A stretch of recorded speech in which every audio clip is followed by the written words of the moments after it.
ഭൂമിയിൽ അമ്മയേക്കാൾ വലിയ പോരാളിയില്ല. KGF സിനിമയിലെ ഈ ഡയലോഗ് പലപ്പോഴും മദേഴ്സ് ഡേയിലെ വാട്സാപ്പ് സ്റ്റാറ്റസും ഇൻസ്റ്റാ സ്റ്റോറിയുമായൊക്കെ ഒരുപാട് തവണ നമ്മൾ കണ്ടവരാണ്.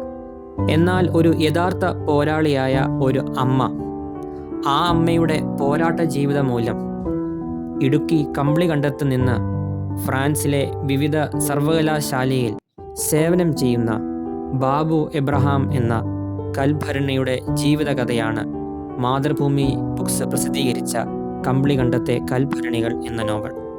കുടുംബക്കാരിൽ നിന്നും ചാർച്ചക്കാരിൽ നിന്നും ആശ്രയമാകേണ്ട ദേവാലയത്തിൽ നിന്നു പോലും ലഭിച്ച തിരസ്കരണവും തള്ളപ്പെടലുകളും ഊർജമാക്കി പോരാടിയ നന്ദിക്കുന്നേൽ മേരിയുടെ പോരാട്ട ജീവിതം.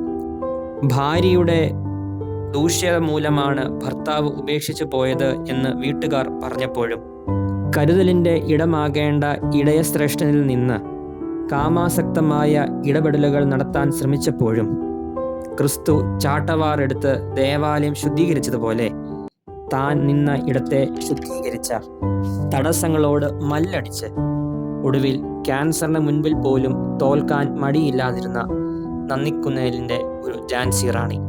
എഴുത്തുകാരൻ്റെ വാക്കുകൾ കടമെടുത്താൽ വക്കുപൊട്ടിയ കൽഭരണിയിൽ മാതൃത്വം കോരി നിറച്ച് പഴക്കമുള്ള മുന്തിരിയിനം വീഞ്ഞാക്കി മാറ്റിയ ഒരമ്മ.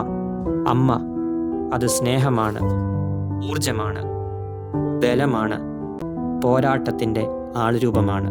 കമ്പിളികണ്ടത്തെ കൽഭരണികൾ എന്ന കൃതി രചിച്ച ബാബു എബ്രഹാമിനും മാതൃഭൂമി ബുക്സിനും പ്രണാമം.